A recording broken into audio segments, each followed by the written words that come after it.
আমাৰ হাজোটো এখন মিটিং আছে, বৰপেটাটো এখন মিটিং আছে, কিন্তু মই ৰাইজক এষাৰ কথা কম। আজি অসমৰ যিটো ইতিহাস, অসমৰ ইতিহাস কেনেকুৱা আছিল? মহাপুৰুষ শংকৰদেৱে ৫৫০ বছৰৰ আগতে বৰপেটাত যেতিয়া নামঘৰ বনাইছিলে, সেই নামঘৰ বনাবৰ কাৰণে ডাঙৰ ডাঙৰ শাল গছৰ খুঁটা আনিছিলে। তাৰ আগতে মই এটা কথা কৈ লওঁ, কালি হিমন্ত বিশ্ব শৰ্মা ডাঙৰীয়াই ফেচবুকত দিছে, মুখ্যমন্ত্ৰীয়ে ফেচবুকত এখন ফটো দিছে, এজন মুছলমানে তেওঁক সাবত মাৰি ধৰিছে। তেওঁ ফেচবুকত লিখিছে যে বিৰোধী দলবিলাকে যিমান তেওঁৰ বিৰুদ্ধে অপপ্ৰচাৰ নকৰক, তেওঁক বোলে আমি বোলে সীমা চেৰাই তেওঁৰ বিৰুদ্ধে কথা কওঁ, কিন্তু তেওঁ মুছলমানে বোলে খুব ভাল পায়। মই মুখ্যমন্ত্ৰী ডাঙৰীয়াক ছয়গাঁৱৰ পৰা সুধিব বিচাৰিছো, আপুনি যে ধুবুৰীলৈ গ'লে পাকিস্তানলৈ যাওঁ বুলি কয়, আপুনি যে বৰপেটালৈ গ'লে বাংলাদেশলৈ যাওঁ বুলি কয়, সেইটো সীমাৰ ভিতৰত নে সীমাৰ বাহিৰত? এই যে বিজেপিয়ে বৰাক ভেলীত বিজেপিক ভোট নিদিলে যে কাণ কাটিম বুলি কৈছে, মৰিগাঁৱত যে বিজেপিৰ MLA বিজেপিক ভোট নিদিলে কাণ কাটিম বুলি কৈছে, বৰাক ভেলীত যে বিজেপিক ভোট নিদিলে বিজেপিয়ে যে বুলডেজাৰ লগাই ঘৰ ভাঙিম বুলি কৈছে, সেইটো সীমাৰ ভিতৰত নে বাহিৰত? ৰাইজ, সেইটো সীমাৰ ভিতৰত নে বাহিৰত?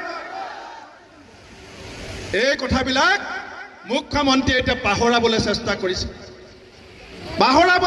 কৰিছে, সেইকাৰণে মই বিজেপি, RSS আৰু বদৰুদ্দিন আজমলকো ইয়াৰ পৰা কম যে শংকৰদেৱে যেতিয়া নামঘৰ সাজিছিল, ৰাইজ পুৰণা মানুহবিলাকে জানে, নতুন মানুহবিলাকে এই কথা জানিব লাগিব।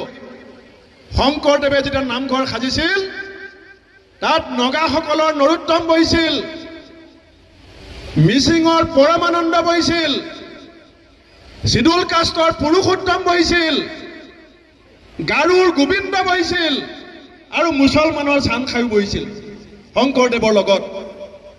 আৰু যেতিয়া নামঘৰটো বনাবৰ কাৰণে ডাঙৰ ডাঙৰ শাল গছৰ খুঁটা আনিছিলে, তেতিয়া 4জন ভকতে যেতিয়া খুঁটাটো দাঙিবলৈ ল'লে, খুঁটাটো দাঙিব নোৱাৰিলে। ওচৰত মুছলমান চান খাই বহি আছিলে।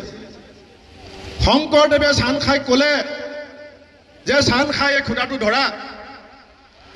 ধৰা, তুমি দাঙি দিয়া। তেতিয়া চান খাই কৈছিলে, প্ৰভু মই মুছলমান, নামঘৰৰ খুঁটাত হাত লগালে ভাল হ'ব জানো? তেতিয়া মহাপুৰুষ শংকৰদেৱে চান খাই কৈছিল যে তুমি মানুহ, তুমি মোৰ ভক্ত, তুমি খুঁটাটো ধৰা। তেতিয়া চান খাই মূৰত এখন ৰঙা কাপোৰ মাৰি থোৱা আছিলে, কাপোৰখন মূৰৰ পৰা খুলি আমাৰ নামঘৰৰ খুঁটাটোত বান্ধি চান খাই ক'লে, লা ইল্লাহি ইল্লাল্লাহু মুহাম্মাদুৰ ৰাসূলুল্লাহ। চান খাই ক'লে, নামঘৰৰ খুঁটাত শংকৰদেৱৰ অনুমতি মতে বান্ধি পেলাই যে লা ইলাহি ইল্লাল্লাহু মুহাম্মাদুৰ ৰাসূলুল্লাহ। তাৰ পাছত শংকৰদেৱৰ সৈতে খুঁটাটো পুতিল। পুতাৰ পিছত শংকৰদেৱে চান খাই সুধিছিল যে তুমি যে কোৰাণৰ পৰা লা ইলাহি ইল্লাল্লাহু মুহাম্মাদুৰ ৰাসূলুল্লাহ বুলি ক'লা, ইয়াৰ অৰ্থ কি? তেতিয়া চান খাই শংকৰদেৱক বুজাইছিল যে ইয়াৰ অৰ্থ হৈছে আল্লাহ এজন, ঈশ্বৰ এজন, আল্লাহ এজন, হযৰত মুহাম্মদ আল্লাহৰ প্ৰেৰিত দূত। তেতিয়া আমাৰ শংকৰদেৱে ক'লে যে এই কথা পুৰাণতো লিখা আছে, এই কথা ময়ো ব্ৰজাৱলীলৈ ব্যাখ্যা কৰিছো। তেতিয়া চান খাই শংকৰদেৱক সুধিলে যে হিন্দু শাস্ত্ৰত কি বুলি লিখা আছে?